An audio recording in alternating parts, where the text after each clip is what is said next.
Hello, Horror Movie Night listeners. We've got another bonus episode for you. We are, well, I would say sitting down, but obviously we're social distancing. So on the line is Amy Jo Johnson, who you may know from Power Rangers, but she's here to talk about her second directorial feature, Tammy's Always Dying.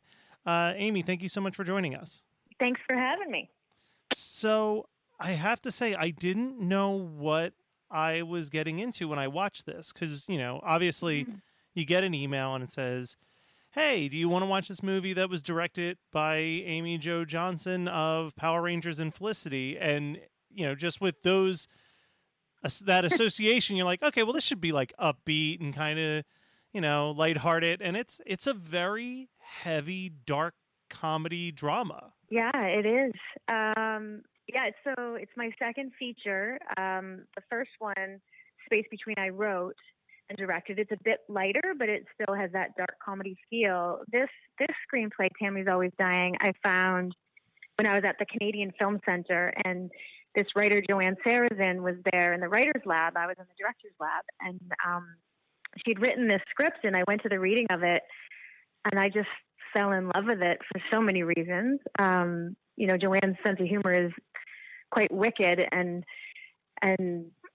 dark, and these women, I felt like I knew them because of my own personal history with my father being an alcoholic and being depressed and my mother passing away of cancer. And I just really wanted to tell that story in sort of this cathartic kind of way. And so I asked Joanne if I could make her movie, and she said yes. And then we were so lucky to get Felicity Huffman, who stars in it. Yeah, and it really, every time I thought I knew where the movie was going, there was some new twist. I would say, a movie in three acts, and I think every act takes an unexpected turn right at the end of that act and the start of the next one. And I was captivated by it. Oh, that's awesome to hear. I'm glad. And it does deal with some pretty heavy subjects within there, but I did really try to keep the levity and the humor going throughout. I think Tammy is one of those people that we probably all have one of those in our lives, and that's the only way to be able to deal with a person like that is to find the humor within that situation. But you do a cool thing where I think that there is this constant back and forth, at least for me, and maybe this is just the way I watched it, but finding myself both understanding understanding the frustration with Tammy, and then also feeling sympathetic for Tammy, feeling like her daughter kind of has already written her off and doesn't expect her to ever be better.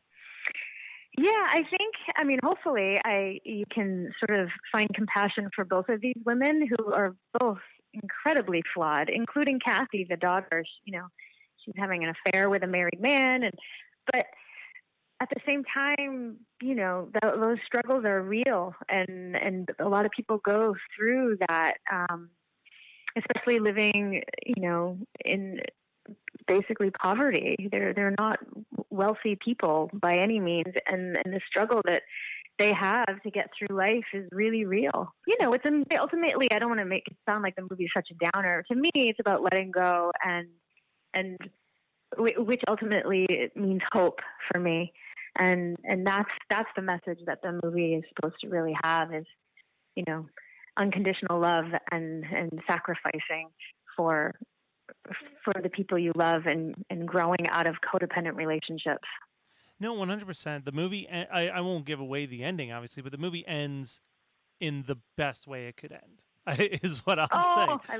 I love that, because it went through a couple journeys and through the editing process, and people, a lot of cooks in the kitchen at one point, and had to kick them all out, because that's what Joanne wrote in the script, and that's the ending that I shot, and the ending that when I got in the editing room I created, and it got lost for a moment, but I finally found it again at the end of that process of editing, and I love the ending. I love it. I love the song. Remy Zero was a band in the 90s that I loved so much, and the lead singer became a good friend of mine, and that's his song that's part of that whole sequence. And Yeah, I do really love the ending too. Yeah, Remy Zero I discovered through, I think, a mixture. Well, I'll just say through Zach Braff, because it was on Scrubs. They had songs on Scrubs and Garden State, but they were one of those bands that I, after hearing them on those soundtracks, was like, I need to dive into this band a lot more. Um, Yeah, yeah, his voice is it's my favorite voice in the world. It's so good. I'm just so distracted by what you said. I had a dream about Zach Braff last night. I totally did. And it was the premiere of Tammy. And I've always loved his filmmaking. I've loved Garden State. And, and for some reason he was there and we were hanging out. And I don't know him at all, but it's so weird that you just brought him up. Anyway. What was the question again? I was asking, with this being the first film where you are not acting in it, you didn't write the script, you're fully just in the director's seat. What was that transition like, versus coming from having to kind of do double or triple duty? I found it very freeing, a bit intimidating at first because everything I have made so far with the 3 short films and the first feature film I wrote, and I was also in it. So sort of to strip that away was a bit nerve-wracking for me. But Joanne and I get along so well, and then my connection to these women and the story. It took me not too long to find my way within what I was trying to tell. And I found it very freeing by the end. And I really loved the entire process. And I would do it again in a heartbeat. With Joanne or with another writer, I just found a script called, oh God, a germaphobe and a hypochondriac walk into a bar. And it's so good. That's a great name. I already want to know more. Yeah, it's really good.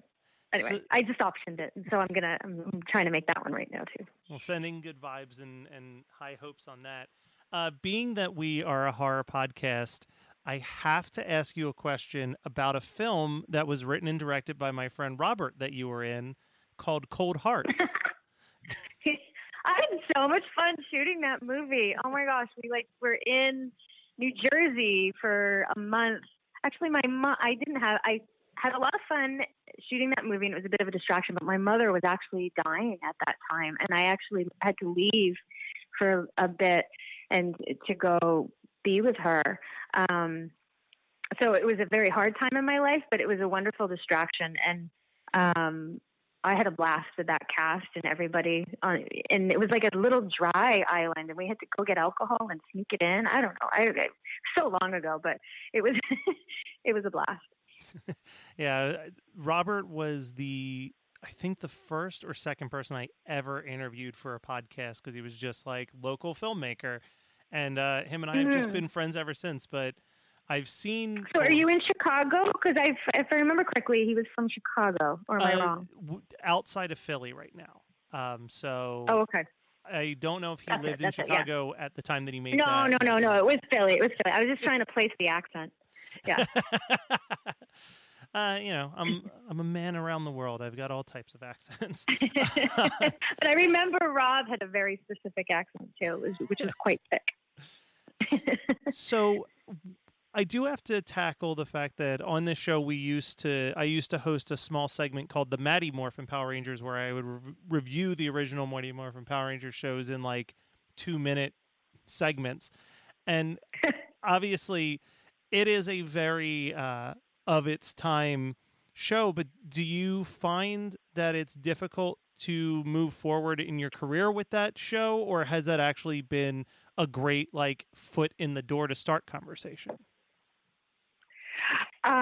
I would say that it's one of the best things that ever happened to me for many reasons, but purely because all of those kids that watched the show are now huge supporters and have followed my entire career and are, part of my transition into filmmaking. I have this built-in fan base or this built-in support system of people who want to see the movies I make. And so it's an incredible blessing, actually, to have had that.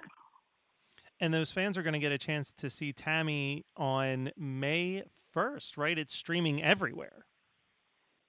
Yeah, May 1st, it comes out like pretty much on every platform that you could, like on demand or, rent a movie. Yeah, I'm really excited for it to come out and for people to see it. We went to TIFF last year, which was really an incredible experience for me. So I got to watch it with an audience. But the movie was supposed to be in theaters May 1st. So, with everything that's going on in the world, it's not, and it can't be. But it's still coming out, and we're going to do this online virtual premiere that night. There's actually a contest right now for people to, if they want to come and join. But I don't know when this airs or, but anyway, it's a contest where you post a picture of what you would want to wear to the premiere. And then you tag on Instagram, you tag my Instagram and Tammy's Always Dying. And then you hashtag Tammy's Always Dying and premiere from here and post it, a picture of like what you would wear. And then that's your entry into the contest. And we're going to choose 50 people to have a free link and watch the movie. We'll all watch it. And then we're going to meet up in a Zoom premiere party. My friend Greg Grumberg, who was on Felicity with me, is going to host it. We have the writer there and Anastasia, who's the lead in it. And, just trying to still keep the spirit of a premiere alive, even though we can't really right now physically do that. But I think that in a lot of ways, like this, obviously getting a film in a theater is everybody's dream. You know what I mean? Like it's but you can do it. It's cool seeing how many creative people have stepped up and done creative things like that hashtag premiere from here. Like that's so creative. Or like, I'm waiting for like when a movie that was supposed to come out in theaters gets released, on some rental service, but for like X amount of money on a certain day, you can watch that movie with the director commentating over it and get like a in real time commentary track of a movie. Like that yeah, stuff so I want to do that. I want to do that. I'm trying to figure out how, because I want to do a director's commentary. Like Kevin Smith does them, like on YouTube or Facebook Live or whatever. But I want to wait like a week or so people can watch the movie, because I think me talking over this movie, it's not the way to watch it for the first time. Yeah, no. But people who really loved it and wanted to maybe hear me and Joanne, the writer, sort of chit-chat about it as we're watching. And I want to figure that out, how to all do that together. So I think we're going to try and do it on YouTube or something. Yeah, absolutely. I mean, obviously let us know if that happens and we'll promote all that we can. But in the meantime, guys, next week, May 1st, go hit up any of the rental sites and go stream Tammy's Always Dying. I keep wanting to drop the S in her name. Tammy's Always Dying. Yeah. Thank you so much, Amy, for joining us. Oh, thank you for having me. You're listening to the Geekscape Network.